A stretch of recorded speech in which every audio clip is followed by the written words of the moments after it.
Hello again, everyone. It's time for another segment of Aging Rules in Healthcare, F-bombs. And today I want to take the opportunity to talk about 483.60, which is Food and Nutrition Services, F802, which is Qualified Dietary Staff. As of August 3rd of this year, 2022, CMS did a revision of the proposed rule changes that were created back in 2019, and they've sat idle during COVID. We've been a little bit busy tackling the COVID regulations, and in those there was an opportunity for providers to comment on some of the changes that were proposed. One of those was the qualifications for dietary staff. They wanted to make it easier for care communities to find qualified, for example, certified dietary managers to run their dietary departments. So fast forward to August of this year, 2022, and CMS decided to put out some new guidelines. We've learned a lot from COVID, and as well as address some of the proposed rule change comments that were given back in 2019. So the one that hits home for dietary managers that are certified is the 483.60 that has to do with qualified staff. So on here it says, if a qualified dietitian or other clinically qualified nutrition professional is not employed full-time, the facility must designate a person to serve as the Director of Food and Nutrition Services who has certain educational qualifications. So here we have A, B, C, and D. Those were the original qualifications from the rule that was dropped back in 2016. As you can see, the first one out of the gate is a certified dietary manager, or B, certified food service manager, or C, has similar national certification for food service management and safety from a national certifying board, or D, has an associate's or higher degree in food service management or in hospitality if the course study includes food service or restaurant management from an accredited institution of higher learning. So that's what we've been working with since 2016. So then we had the option, as part of that original rule from 2016, is what we referred to as the 5-year grandfather clause. They were saying that if you were the director prior to 2016, as the Director of Food and Nutrition Services, you had 5 years to attain an education that's equal to that ABCD listing I just gave you. Well, that 5-year ran out under COVID. November of 2021 is when that one changed. That one was to go into effect, and CMS, Centers for Medicare and Medicaid Services, went ahead and added that to the COVID waiver. So that got pushed out until around April, May of 2022, when they had the large waiver in place for COVID. So now they've decided to take it on in a different role. So this came out on the 3rd of August of 2022, and they added an E. So a qualification to ABCD that was in the original 2016, they added E.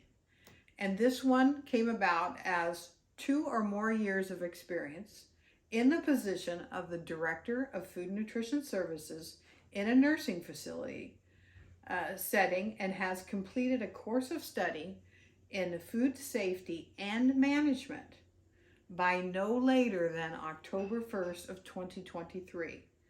That includes topics integral to managing dietary operations, including, but not limited to, foodborne illness, sanitation procedures, and food purchasing receiving.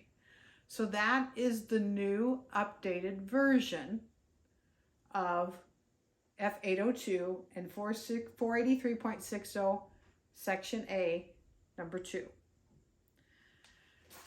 So, clear as mud, right? And if you look at the intent, CMS says the intent of this regulation is to ensure that there is sufficient and qualified staff with the appropriate competencies and skill sets to carry out food and nutrition services. So let's take a look at some of the things that are questionable and that some of us in various professions in healthcare are starting to dive into and question a little bit. So part of that E says, completed a course of study in food safety and management. So let's take a pause and think about this. Of those of us that have taken some sort of food safety training, that's been like an in-service or a certificate or an 8-hour program, and you know they're out there. The Restaurant Association has them. You can go online and you can get a food safety course or a food safety training. Restaurants do it. You can train your cooks in this. But then once again, does that cover management? It doesn't. So that alone, that 8-hour training you have for food safety isn't going to cover food safety and management. So that alone is not going to get you to be okay with this qualification. Because they said an integral part to managing dietary operations is foodborne illnesses, sanitation procedures, food purchasing and receiving. So part of managing. So therefore, you need to look for the appropriate education that is going to give you a course of study, not just an 8-hour in-service training.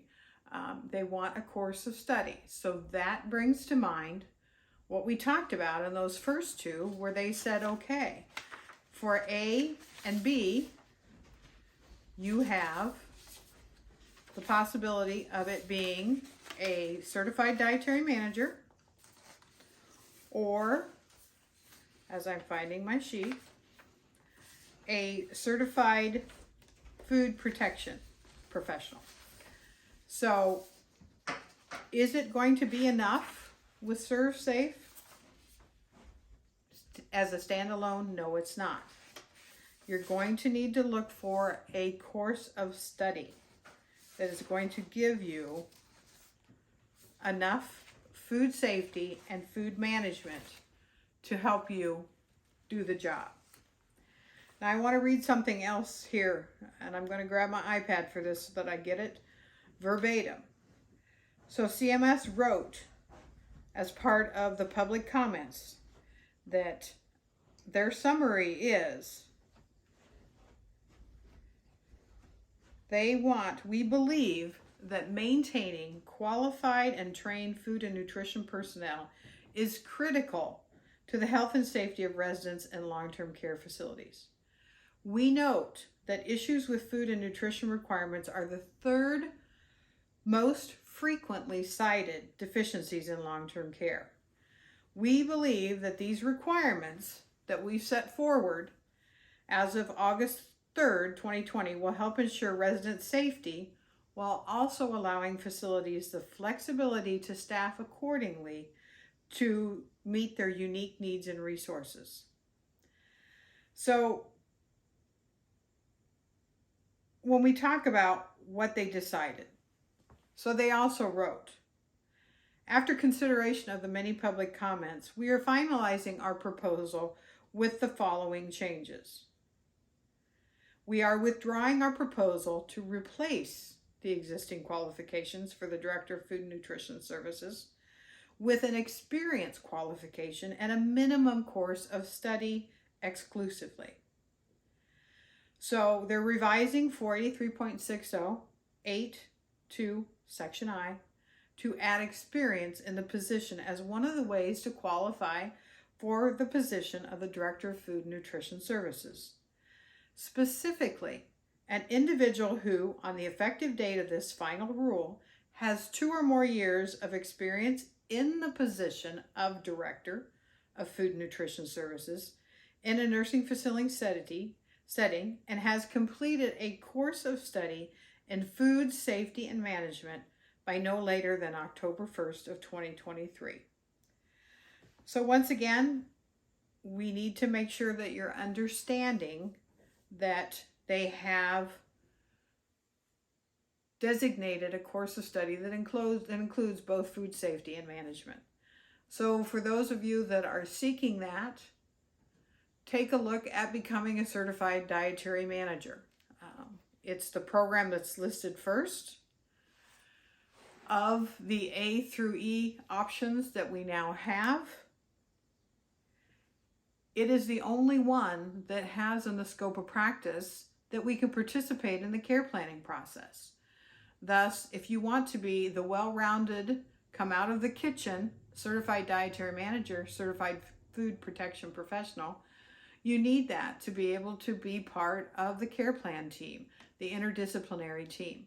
But once again, I just want to get the word out that Serve Safe alone does not qualify for that E option now.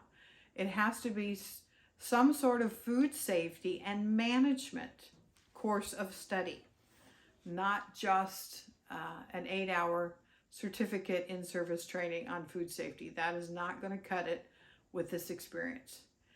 CMS had an open door forum call the first week of August. I believe it was on August 4th, the day after the rules were dropped. And there were questions there from individuals that asked specifically about the 2 years of experience. And if, 2 years of experience in Serve Safe, if that was going to be enough.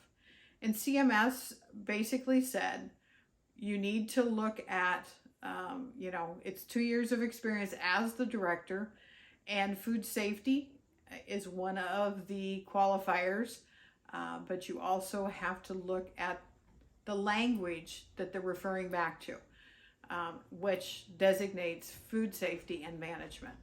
On that call, I was able to get a question in to clarify that Serve Safe was not enough, was not the only qualifier there. So with that said, I'm going to close out for today.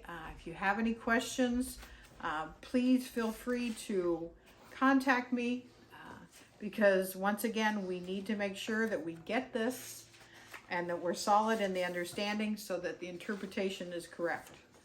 So once again, CDMs matter. And if you need to get a hold of me, agingrulesllc@yahoo.com.